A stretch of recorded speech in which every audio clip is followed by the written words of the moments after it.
رسول اللہ صلی اللہ علیہ وسلم نے فرمایا ہے افضل ایام الدنیا ایام العشر، دنیا کے ایام میں سب سے فضیلت والے ایام وہ 10 دن ہیں جو ذوالحجہ کے پہلے 10 دن۔ کتنی بڑی عظمت ہے، سارا سال جتنی انسان نیکیاں کرتا ہے نہ اتنی فضیلت سارے سال میں ملتی ہے، نہ عظمت پورے سال میں ملتی ہے، نہ وہ پاکیزہ عمل پورے سال میں ہوتا ہے، اور نہ ہی محبوب ترین ایسا عمل ہوتا ہے۔ یہ عظمت، فضیلت، پاکیزگی اور محبوب ترین عمل جو ہے وہ پورے سال میں سے وہ عمل ہے جو ان 10 دنوں میں کیا جائے۔ یہ کتنے عظیم دن ہیں، آج امت ویسے بھول گئی۔ جب سے اللہ نے کائنات بنائی ہے 12 مہینوں کا نظام بنایا ہے، ان 12 مہینوں میں 4 مہینے حرمت والے ہیں، منہا 4 حرم، 3 مہینے تو پے در پہ ہیں، ذوالقعدہ، ذوالحجہ، محرم، اور 4تھا مہینہ رجب۔ یہ 4 مہینے حرمت والے ہیں، ان میں لڑائی نہ کرو۔ آج کسی کو یہ پتہ ہی نہیں ہوتا کہ حرمت والا مہینہ کہتے کس کو ہیں اور ہے کون سا مہینہ، پرواہ کوئی نہیں۔ فَلَا تَظْلِمُوا فِيهِنَّ أَنفُسَكُمْ، بھئی اپنی جانوں پہ ظلم نہ کیا کرو، یہ حرمت کے مہینے کا تقدس ہے۔ تو ان 10 دنوں کی عظمت کا ایک پہلو یہ ہے کہ یہ 10 دن حرمت والے مہینے کے 10 دن۔ اس کی ایک دوسری وجہ بھی ہے کہ 10 دن کتنے عظیم ہیں۔ ویسے تو سارا سال ذکر کرتا ہے انسان، اس کو کرنا چاہیے، لیکن بطور خاص ان 10 دنوں کو اللہ جلال نے ذکر کرنے کی تلقین کی ہے، تاکید کی ہے۔ اللہ تعالیٰ نے کس وجہ سے یہاں 10 دنوں کو خاص کیا ہے؟ ایام معلومات میں، کیونکہ ان کی عظمت بڑی ہے۔ آپ سال میں جب بھی چاہیں ذکر کر سکتے ہیں، آپ پہ پابندی نہیں، لیکن ان 10 دنوں میں ضرور ہونا چاہیے۔ ایک تیسری وجہ بھی ہے ان 10 دنوں کی عظمت کی۔ رسول اللہ صلی اللہ علیہ وسلم نے فرمایا ان 10 دنوں میں ایک ایسا دن ہے جس کو عرفے کا دن کہتے ہیں، جو اس دن روزہ رکھ لیتا ہے 2 سال کے گناہ اس کے معاف ہو جاتے ہیں۔ اور میدان عرفات میں جب حاجی ہوتا ہے، اللہ جلال اس دن جتنے لوگوں کو جہنم سے آزاد کرتے ہیں، سال میں کسی دن بھی اتنے جہنم سے لوگوں کو آزاد نہیں کرتے، اور وہ عرفے کا دن انہی 10 دنوں میں ہوتا ہے۔ اس کی چوتھی وجہ بھی ہے کہ انسان ان 10 دنوں کی عظمت کو جانے۔ رسول اللہ صلی اللہ علیہ وسلم نے جو کہہ دیا افضل ایام الدنیا ایام العشر، سال کے جتنے بھی دن ہیں سب سے افضل دن یہ 10 دن۔ سبب کیا ہے؟ امام ابن حجر اسقلانی لکھتے ہیں، جو صحیح بخاری کی شرح لکھنے والے ہیں، پتہ یہ چلتا ہے کہ ان 10 دنوں کی فضیلت کا ایک راز ہے۔ سارا سال نمازیں پڑھتا ہے مومن، رمضان کو روزے رکھتا ہے، صدقہ کسی وقت بھی کر سکتا ہے، لیکن واحد یہ 10 دن ہیں جن میں حج بھی ہوتا ہے، عمرہ بھی ہوتا ہے، اور حج سال کے کسی اور دن میں نہیں ہو سکتی۔ تو اللہ نے ساری بڑی بڑی عبادتیں 10 دنوں میں اکٹھی کر دی ہیں، اس لیے ان کی عظمت۔ اس کی عظمت کا ایک 5واں پہلو بھی ہے جو یاد رہنا چاہیے۔ اللہ تعالیٰ نے موسیٰ علیہ السلام کو اپنے پاس بلایا، وہ کوہ طور پہ گئے، 1 مہینہ اللہ جلال سے ہم کلامی کا شرف ملا۔ گئے 1 مہینے کے لیے تھے، 10 دن اللہ نے اور بڑھا دیے۔ وہ کون سے 10 دن تھے؟ روایت بتاتی ہے ذوالقعدہ کا مہینہ تھا، جو 10 دن بڑھائے وہ یہی ذوالحجہ کے پہلے 10 دن تھے۔ اور چھٹی چیز بھی ہے جس سے عظمت واضح ہوتی ہے نا ایام کی، اللہ ذوالجلال نے جب کائنات کو پیدا کرنا تھا تو جتنی بھی کائنات قیامت تک آنے والی ہے اس کی روحوں کو میدان عرفات میں عرفے کے دن بکھیر دیا تھا، جیسے ذرات بکھیرے جاتے، اور سب کو یہ کہہ کے وعدہ لیا تھا الست بربکم، بتاؤ میں تمہارا رب ہوں کہ نہیں؟ قالوا بلا، سب نے کہا تھا اللہ تو ہمارا رب ہے۔ یہ جو توحید کا وعدہ لیا تھا اللہ جلال نے، وہ عرفے کے دن میدان عرفات میں لیا تھا، اور وہ انہی 10 دنوں میں ہوتا ہے۔ اس کی 7ویں وجہ بھی ہے کہ اللہ جلال نے ان 10 دنوں میں اسلام کو مکمل کرنے کی خوشخبری اور نوید سنائی تھی۔ اليوم اکملت أكملت لكم دينكم وأتممت عليكم نعمتي ورضيت لكم الإسلام دينا. آج میں نے دین مکمل کر دیا. یہودی اللہ کے رسول صلی اللہ علیہ وسلم کے صحابی عمر کے پاس آئے. عمر رضی اللہ تعالی عنہ جب تشریف فرما تھے، یہودی آ کے کہنے لگے، مسلمانوں کے خلیفہ، تمہاری کتاب میں ایک ایسی آیت ہے، اگر یہودیوں پہ نازل ہو جاتی تو جس دن یہ نازل ہوئی تھی اس دن کو ہم عید کا دن بناتے. سیدنا عمر نے پوچھا کون سی آیت؟ کہا یہ جو آیت ہے نا، الیوم اکملت لکم دینکم، تمہارا دین مکمل ہو گیا. کہا یہ ہمارا عید کا دن ہی ہے، عرفے کا دن تھا، عصر کے بعد سواری پہ اللہ کے رسول موجود تھے، صحابی نے لگام پکڑی ہوئی ہے اور یہ آیت اتری تھی. آپ کی وفات سے 81 دن پہلے یہ آیت نازل ہوئی. یہاں رک کے صحیح بخاری کی روایت سے ایک نقطہ پیش کر دوں. یہودیوں کو بھی پتا تھا اور ہے کہ دین مکمل ہو گیا. آج مسلمان کتنے ہیں وہ شک کرتے ہیں کہ دین مکمل نہیں ہوا، کسی چیز کا اضافہ کرنے کی ضرورت ہے. یہودیوں کو بھی اس بات پہ یقین تھا کہ اللہ کے رسول کا لایا ہوا دین مکمل ہو گیا، اور جو چیز مکمل ہو جائے اس میں نقص نہیں ہوتا. لانے والے شریعت ہوں محمد مصطفیٰ اور اس میں کوئی نقص ہو، یہ کیسے ہو سکتا؟ اس کی 8ویں وجہ بھی ہے کہ اللہ عز و جلال نے ان 10 دنوں کو کیوں عظمت والے 10 دن بنائے. اللہ عز و جلال نے ایک دوسری جگہ قسم اٹھائی ہے، والفجر وليال عشر والشفع والوتر کی طرح، والسماء ذات البروج واليوم الموعود والشاهد ومشهود. وہاں بھی اللہ نے باقاعدہ قسم اٹھائی ہے، شاہد اور مشہود، قیامت کے دن کی بھی اور عرفے کے دن کی بھی. اس کی ایک 9ویں وجہ بھی ہے کہ یہ 10 دن بڑے عظیم ہیں، کہ رسول اللہ صلی اللہ علیہ وسلم اور صحابہ نے اس کا اہتمام بہت کیا ہے. اور ایک 10ویں وجہ ہے کہ اللہ کے رسول نے فرمایا ہے کہ سال کے دنوں میں قربانی کا دن بہت بڑا دن ہے، اور وہ قربانی کا دن انہی 10 دنوں میں آتا ہے. احرام باندھنے کے بعد بلا شبہ آپ حج کے لیے گھر سے نکلے ہیں. حج کے لیے نکلتے وقت 4 باتیں کبھی نہ بھولیں. اپنے والدین کو راضی کر کے، اپنی وصیت لکھ کے، اور حج کے احکامات کو سمجھ کے اپنی ضروریات کو ساتھ لے جانا نہ بھولیے، وگرنہ آپ کو پریشانی ہوگی. یہ 20 دن سے 40 دن کا سفر اگر آپ نے حج کا طریقہ نہ سمجھا تو ضائع ہو جائے گا. وصیت لکھے میں نے اس کا دینا ہے، اس کا لینا ہے، میرے مال سے اتنا فلاں کو دے دینا. والدین کو راضی کریں، دعائیں اور اذکار یاد کریں، اور آپ کے علم میں ہونا چاہیے کہ میں نے حج کیسے کرنا ہے. معلم کتنا کچھ سکھائے گا اور کس طرح سکھائے گا، آپ کو یہ ساری چیزیں سیکھ کے جانی چاہیے. آپ میقات پہ پہنچے ہیں. تینوں حجوں میں سے جو بھی آپ کر رہے ہیں، اگر آپ حج تمتع کر رہے ہیں اپنی طرف سے، تو آپ کو کہنا چاہیے لبیک اللہم بعمرۃ. اور اگر آپ حج بدل کر رہے ہیں کسی کی طرف سے تو آپ اس کا نام لے لیں، لبیک اللہم بعمرۃ عن ابی، میرے والد کی طرف سے، عن امی، یا میری ماں کی طرف سے، جس کی طرف سے آپ کر رہے ہیں، عن اخی، میرے بھائی کی طرف سے، عن اختی، میری بہن کی طرف سے، عن عمی، میرے چچا کی طرف سے، عن خالی، میرے ماموں کی طرف سے. جس کی طرف سے آپ حج کرنا چاہتے ہیں حج تمتع، تو آپ کو اس کا تذکرہ کرنا چاہیے.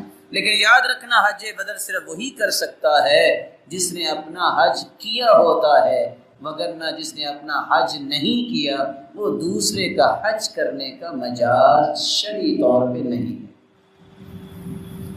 اور اگر آپ حج قران کرنا چاہتے ہیں، جو میں نے آپ سے عرض کیا کہ سواری تو ساتھ جا نہیں سکتی، لیکن اگر کوئی ایسا بہادر آ ہی جائے نظر تو اس کو کرنا چاہیے لبیک اللہم بحجۃ وعمرۃ.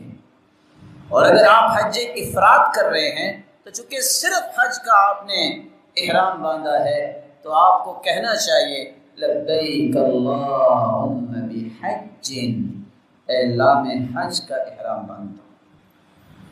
حج تمتع کرنے والا اور حج قران کرنے والا یا حج افراد کرنے والا مکہ پہنچ گیا، اب کیا کرے؟ حج تمتع کرنے والے کو پورا عمرہ کرنا ہے، اسی طرح حج قران کرنے والے کو، اور حج افراد کرنے والا جو کہ عمرے کا احرام باندھا نہیں، اگر وہ طواف کرنا چاہتا ہے، اس کو طواف قدوم کہتے ہیں، مکے میں آنے والے کا طواف، یہ حج کا حصہ نہیں ہوگا۔ لیکن یہاں میں اضافہ کر دوں کہ اگر حج قران اور حج افراد کرنے والا اس دن سعی کر لے تو 10 تاریخ کو اس کو سعی کی رخصت مل جائے گی، لیکن حج تمتع کرنے والے کو اس دن بھی سعی کرنا ہوگا۔ طریقہ کیا ہے؟ تینوں کے تینوں لوگ جو حج کر رہے ہیں بیت اللہ میں داخل ہوں، اعوذ باللہ العظیم وبوجہہ الکریم وسلطانہ القدیم من الشیطان الرجیم، بسم اللہ والصلاة والسلام علی رسول اللہ، اللہم اغفر لی ذنبی واعصمنی من الشیطان وافتح لی ابواب رحمتی، یہ دعا پڑھ کے بیت اللہ میں داخل ہو جائیں۔ آپ پہلے اپنے ہوٹل میں جائیں، سامان رکھیں۔ کچھ لوگ کہتے ہیں نہیں پہلے مجھے یہ کام کرنا ہے اور دوڑ لگا رہے ہوتے ہیں۔ ارے بھائی آپ دوڑنے کے لیے آئے ہیں، سکون سے آپ سامان رکھیں، شاور لیں، تھکاوٹ نہیں ہے تو پوری کریں، صرف سر کو نہ ڈھانپیں آپ، اور فریش ہو کے آپ بیت اللہ جائیں تاکہ آپ سیر ہو کے دعائیں کریں جس کے لیے آپ آئے ہیں۔ آپ جب بیت اللہ کا طواف کرنے لگے تو آپ کو استباء کرنا ہوگا۔ استباء کا مطلب ہے جو چادر اوپر لی ہوتی ہے اس کو دائیں بغل کے نیچے سے نکالتے ہیں اور بائیں کندھے پہ اس کو رکھ لیتے ہیں، گویا کہ دایاں کندھا طواف کرتے وقت انسان کو ننگا رکھنا ہے۔ کچھ لوگ جب دین کی سمجھ نہیں ہوتی وہ سخت گرمی میں بیچارے لاہور سے ہی کر لیتے ہیں۔ اس لیے میں کہتا ہوں پہلے سے حج سمجھنا چاہیے۔ آپ جب حجر اسود کے سامنے پہنچے، حکم تو یہ اس کو بوسہ دے، اگر بھیڑ ہے تو آپ، حکم یہ بھی ہے کسی کے ہاتھ میں لاٹھی ہے اس کو لگا کے چوم لے۔ اب وہ ممکن ہے ایک لاٹھی لے جانے نہیں دے گا کہ کھوٹی کسی کے ہاتھ میں ہو، پھر آپ اس کے سامنے آ کے بسم اللہ اللہ اکبر کہہ کے اپنا طواف شروع کریں۔ اور اس سے پہلے اگر آپ بیت اللہ کو دیکھتے ہیں تو آپ یہ دعا پڑھ سکتے ہیں، اللہم زد ھذا البیت تعظیما وتشریفا وتکریما ومحابتا وبرا، اے اللہ اس گھر کو عزت میں، شرف میں، نیکی میں، رعب اور ہیبت میں اور زیادہ کر دے۔ آپ طواف سے پہلے یہ دعا پڑھیں جب شروع کرتے ہو، اللہم ایمانا بک وتصدیقا بکتابک ووفاء لعہدک وتطبیقا لسنت واتباعا لسنت نبیک محمد صلی اللہ علیہ وسلم، اللہ تجھ پہ ایمان لاتے ہوئے، تیرے وعدے کا ایفا کرتے ہوئے، تیرے نبی کی سنت کو زندہ کرتے ہوئے میں طواف شروع کرنے لگا ہوں۔ اللہم انت السلام ومنک السلام فحینا ربنا بالسلام، اے اللہ تو ہی سلامتی والا ہے تو مجھے بھی سلامتی عطا کر، اے اللہ مجھے زندہ بھی رکھ تو میرے ایمان کی سلامتی کے ساتھ۔ 3 چکر پہلوانوں کی طرح چلنا ہے، جو چاہے دعا کرے، لیکن رکن یمانی جو حجر اسود سے پہلا کونا ہے، اس کے اور حجر اسود کے درمیان صرف ایک دعا پڑھی جاتی ہے، ربنا آتنا فی الدنیا حسنہ وفی الآخرۃ حسنہ وقنا عذاب النار۔ 3 چکروں کے بعد اب بقیہ 4 چکر سکون سے آپ چلیں۔ 7 چکر گزارنے کے بعد مقام ابراہیم کے پاس 2 رکعتیں ادا کریں، پہلی رکعت میں سورۃ کافرون اور دوسری رکعت میں قل هو اللہ احد پڑھیں، اور اس کے بعد آپ دوبارہ اگر وقت ہے تو بوسہ لے سکتے ہیں، نہیں ہے تو ٹھیک، آپ ملتزم پہ آ سکتے ہیں جو دروازہ ہے، اور حجر اسود یہ درمیانی حصہ ملتزم کا ہے۔ اللہ کے سر اپنا چہرہ مبارک لگاتے، ذراعی اپنے بازوؤں کو لگاتے، اپنے سینے کو لگاتے اور کثرت سے دعائیں کرتے۔ لیکن اگر یہ سین نہیں بن سکتا تو پھر آپ سعی کے لیے چلے جائیں، زمزم پہلے پئیں، جس خواہش کو لے کے زمزم پئیں گے اللہ وہ خواہش پوری کر دے گا۔ آپ پانی پی بھی سکتے ہیں، چہرے پہ بھی لگائیں اور سر پہ بھی لگائیں، اللہ کے رسول صلی اللہ علیہ وآلہ وسلم کا طریقہ پھر یہ ہے، آپ صفا کی طرف جا رہے ہیں، صفا پہ چڑھتے وقت آج تو پہاڑی نہیں رہی لیکن پھر بھی تھوڑا سا اس میں بنا ہوا ہے، آپ یہ کہیں ابدأ بما بدأ اللہ بہ، جس جگہ سے اللہ نے شروع کرنے کا حکم دیا میں بھی وہاں سے شروع کروں، اللہ اکبر اللہ اکبر اللہ اکبر، ان الصفا والمروة من شعائر اللہ، بس۔ اور چوتھی دعا لا الہ الا اللہ وحدہ لا شریک لہ لہ الملک و لہ الحمد وهو على كل شيء قدیر، اور پانچویں دعا لا الہ الا اللہ وحدہ لا شریک لہ انجز وعدہ ونصر عبدہ وہزم الاحزاب وحدہ۔ اور آپ صفا پہ جا کے قبلہ رخ ہو کے کھڑے ہو کے دعا کریں اور 3 مرتبہ دعا کریں۔ جب 3 مرتبہ دعا کرنی ہے تو ہر دعا کے درمیان لا الہ الا اللہ وحدہ لا شریک لہ لہ الملک و لہ الحمد یحیی و یمیت وہو علی کل شیء قدیر پڑھے۔ وہاں سے مروہ تک جائیں گے تو 1 چکر ہوگا، کچھ سبز لائٹیں لگی ہیں وہاں دوڑ کے گزرنا یہ سنت ہے، اللہ کے رسول بھی دوڑے تھے۔ آپ جب مروہ میں پہنچے ہیں تو پہلی 2 دعائیں چھوڑ دیں، ابدأ بما بدأ اللہ بہ اور ان الصفا والمروة من شعائر اللہ، اس کو چھوڑ دے، باقی ساری دعائیں ہر چکر میں پڑھنی۔ 7 چکروں کے بعد جس نے حج تمتع کا ارادہ کیا تھا وہ بال کٹوائے منڈوائے نہیں، کیونکہ اللہ کے رسول نے جب عمرہ کیا تھا تو بال کٹوائے تھے، جب حج کیا تو بال منڈوائے تھے۔ یہ بال کٹوا کے اپنا لباس پہن لے جب تک کہ 8 ذی الحجہ نہیں آتی۔ حج قران کرنے والا اسی حالت میں رہے گا، حج افراد کرنے والے نے تو طواف کیا، اگر وہ صحیح بھی کر لے تو 10 تاریخ کو اس کو صحیح نہیں کرنی پڑے گی۔ 8 ذی الحجہ کو پھر دوبارہ سے احرام باندھے گا حج تمتع کرنے والا، حج قران والا تو اس وقت تک احرام میں رہے گا، حج افراد والا بھی احرام میں رہے گا۔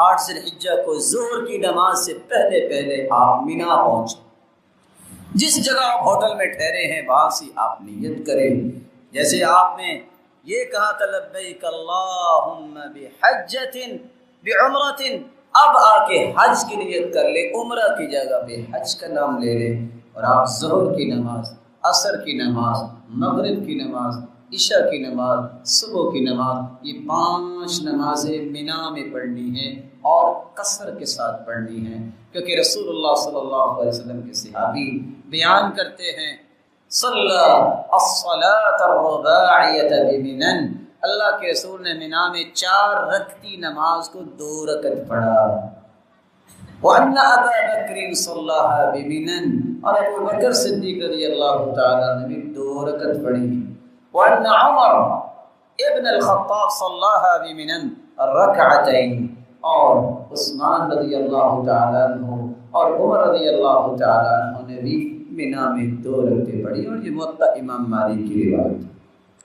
9ویں تاریخ کو آپ صبح جب سورج نکل آئے تو پھر آپ میدان عرفات کی طرف جائیں گے۔ میدان عرفات الگ ہے، وادی عرانہ الگ ہے، جہاں خطبہ ہوتا ہے یہ وادی عرانہ ہے، آپ نے جا کے خطبہ وادی عرانہ میں دیا، خطبے کے بعد آپ عرفات میں گئے، آپ وہاں خطبہ سنیں، ظہر عصر کی اکٹھی نماز پڑھیں 2 رکعتیں قصر کے ساتھ، اور پھر اس کے بعد آپ دعاؤں میں مشغول ہو جائیں۔ سب سے پیاری دعا اس دن ہے لا الہ الا اللہ وحدہ لا شریک لہ لہ الملک و لہ الحمد وہو علی کل شیء قدیر۔ شام تک آپ اذکار کریں، دعائیں کریں، نوافل پڑھیں، آپ کو اجازت ہے، لیکن کثرت سے دعائیں کرنا نہ بھولیں، اللہ کے رسول نے بہت دعائیں کی۔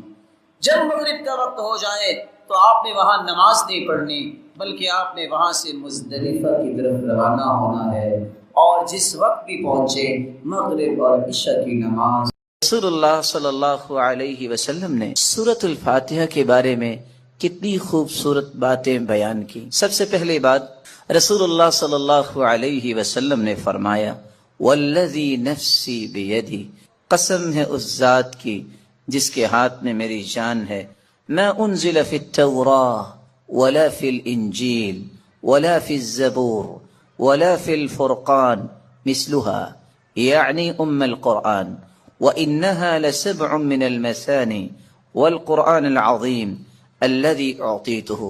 اللہ تعالیٰ نے آسمانی اور الہامی کتابوں میں سے نہ تو تورات میں ایسی صورت نازل کی، نہ انجیل میں ایسی صورت نازل کی، نہ ہی زبور میں ایسی کوئی صورت نازل کی، اور نہ ہی قرآن مجید میں ایسی صورت ہے جیسی اللہ تعالیٰ نے سورۃ الفاتحہ کو نازل کر کے اپنی مخلوق پر انعام کیا ہے۔ یہ 7 آیتیں بار بار پڑھی جانے والی ہیں۔ یہ ام القرآن بھی ہے، قرآن مجید کی ماں کا درجہ اس کو دیا گیا، ام الکتاب بھی ہے، یہ کتاب کی، کتاب اللہ کی ماں کا درجہ دیا گیا اس کو۔ رسول اللہ صلی اللہ علیہ وسلم نے ایک دوسری روایت میں فرمایا کہ سورۃ الفاتحہ یہ ایک بے مثال نور ہے، ایک ایسی روشنی ہے۔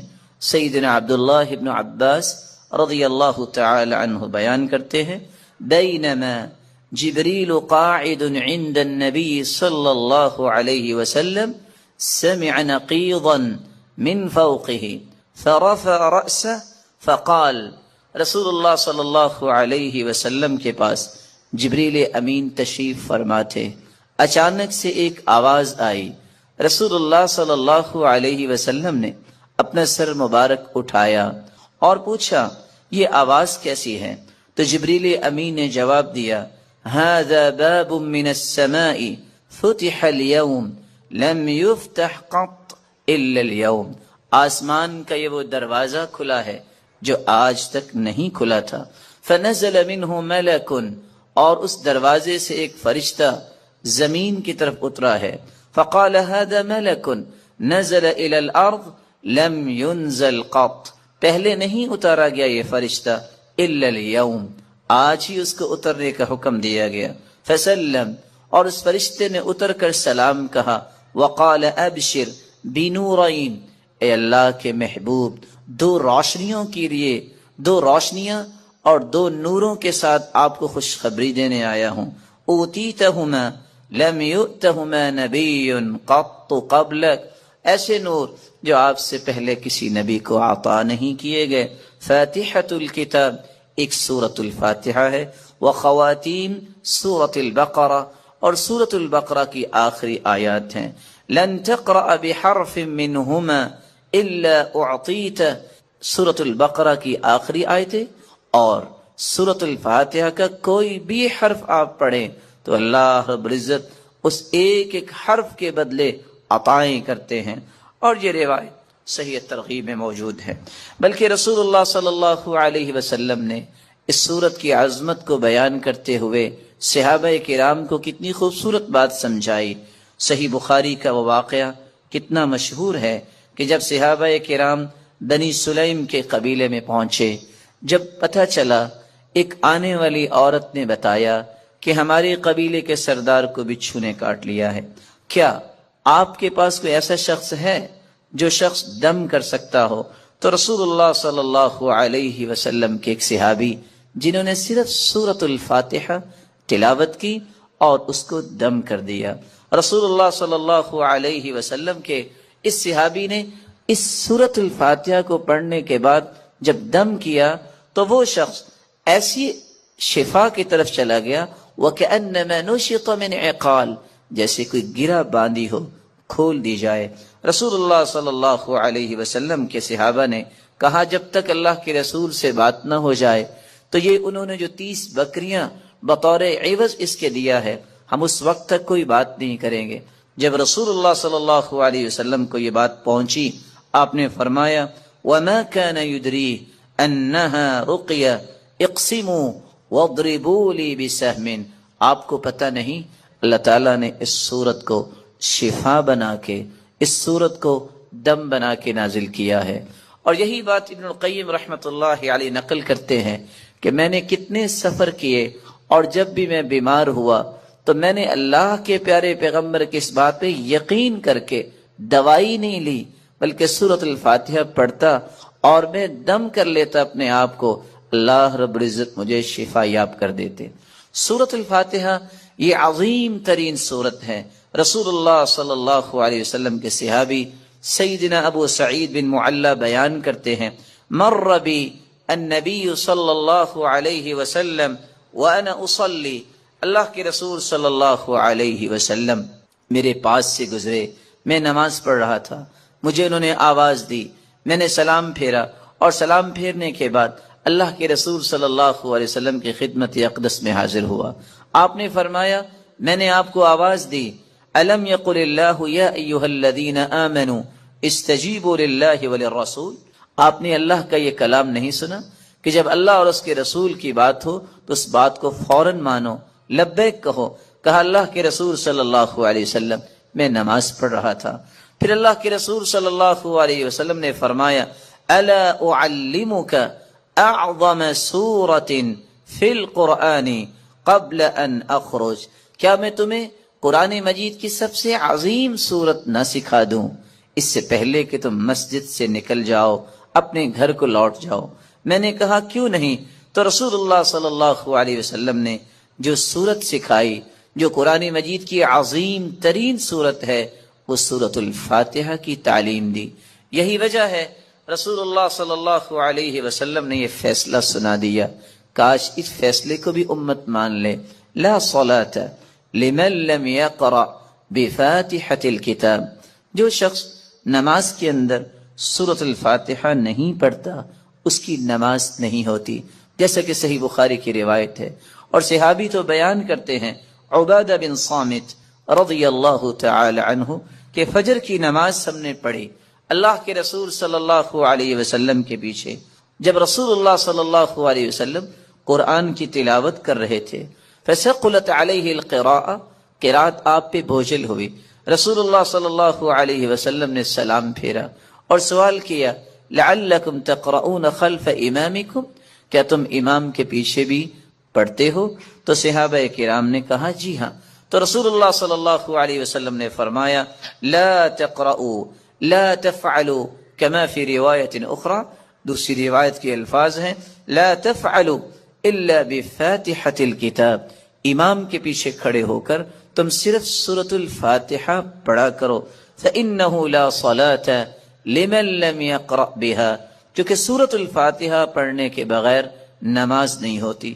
یہ ایسی خوبصورت اور ایسی مبارک صورت ہے جو اللہ اور اس کی مخلوق کے درمیان مکالمے کا ایک خوبصورت جوہر ہے، ایسا گوہر ہے، انسان الحمدللہ رب العالمین کہتا ہے تو اللہ رب العزت فرماتے ہیں حمیدنی عبدی، میرے بندے نے میری حمد و توصیف بیان کی۔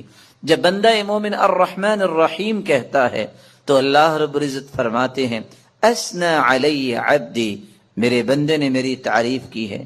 جب بندہ مومن یہ کہتا ہے مالک یوم الدین تو اللہ رب العزت فرماتے ہیں مجدنی عبدی، میرے بندے نے میری بزرگی بیان کی ہے۔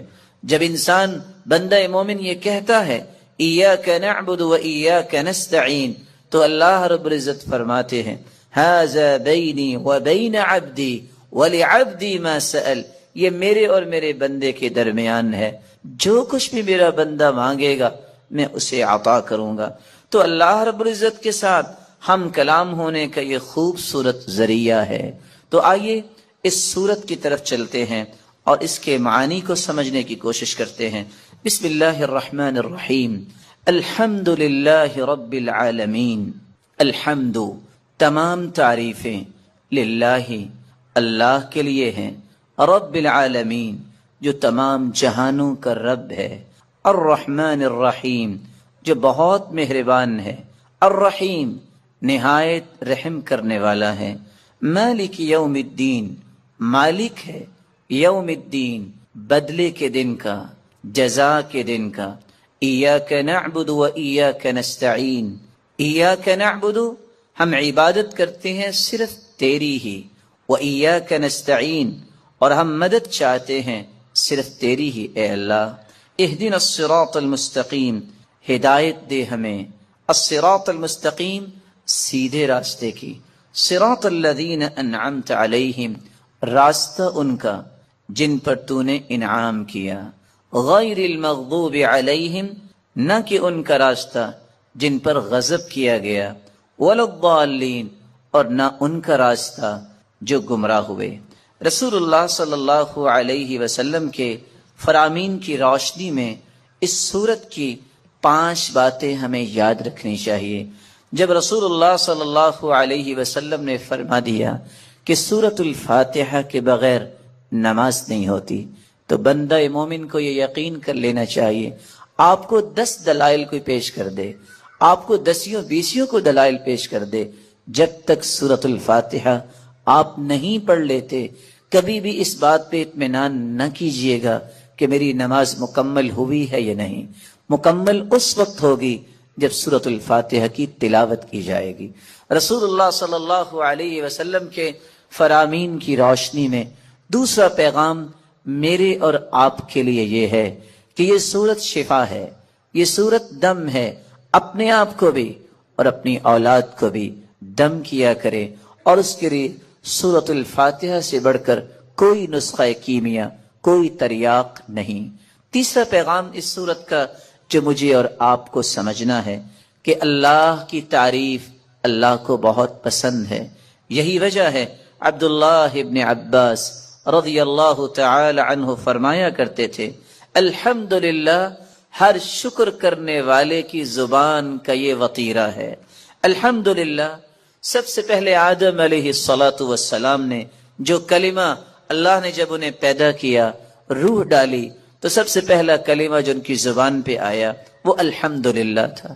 نوح علیہ السلام نے بھی کہا فَقُلِ الْحَمْدُ لِلَّهِ الَّذِي نَجَّانَا مِنَ الْقَوْمِ الظَّالِمِينَ، اور ابراہیم علیہ السلام نے بھی یہی کہا الحمدللہ الذی وہب لی علی الکبر اسماعیل و اسحاق، اور داود اور سلیمان علیہم السلام کے قصے میں بھی یہی بات ملتی ہے، وقال الحمدللہ الذی فضلنا علی کثیر من عباده المؤمنین، اور اللہ رب العزت نے اپنے پیغمبر سے بھی مخاطب ہو کر فرمایا وقل الحمدللہ الذی لم يتخذ ولدا، اور اللہ رب العزت نے قرآن مجید میں اس بات کا تذکرہ کیا کہ جنتیوں کی زبان پہ بھی اگر کوئی بات ہوگی تو وہ یہی ہوگی الحمدللہ الذی اذهب عنا الحزن، اور وآخر دعواہم ان الحمدللہ رب العالمین، اور حدیث یہ بتاتی ہے اول من یدعى الى الجنہ الحمادون، سب سے پہلے اگر جنت کی طرف کسی کو آواز دی جائے گی، بلایا جائے گا، تو وہ لوگ ہوں گے الحمادون جو اللہ کی تعریفیں کرنے والے ہیں۔ اور اللہ کے رسول صلی اللہ علیہ وسلم کو قیامت کے دن جو جھنڈا دیا جائے گا لواء الحمد، وہ اللہ کی تعریف کا پرچم ہوگا۔ آدم فمن سواہ تحت لوائی، رسول اللہ صلی اللہ علیہ وسلم نے فرمایا آدم سے لے کر قیامت تک آنے والی تعریف کرنے اور اس کے ذکر کرنے کی توفیق عطا فرمائے۔ چوتھی نصیحت اور چوتھا پیغام اس سورت کا یہ ہے کہ ہم نماز کی ہر رکعت میں جب یہ کہتے ہیں ایاک نعبد و ایاک نستعین، اللہ تیری ہی عبادت کرتے ہیں اور مدد بھی تجھ ہی سے مانگتے ہیں، تو پھر کسی بندہ مومن کو اس بات کو بھلانا نہیں چاہیے۔ وہ زندگی کے ہر حصے میں یہی کہے میرا رکوع، میرا قیام، میرا سجدہ، میری دعا، میری نظر و نیاز اور میرا توکل، میری انابت، میرا رجوع، ہر وہ چیز جو عبادت بن سکتی ہے وہ صرف ایک اللہ کے لیے ہے، اس کو بھلائے نہیں، اور مدد مانگتے وقت بھی اس حدیث کو بھی نہ بھلائے اور اس اقرار کو بھی نہ بھلائے فَإِذَا اسْتَعَنْتَ فَاسْتَعِنْ بِاللَّهِ، جب بھی تم مدد طلب کرو تو اللہ سے مدد طلب کیا کرو۔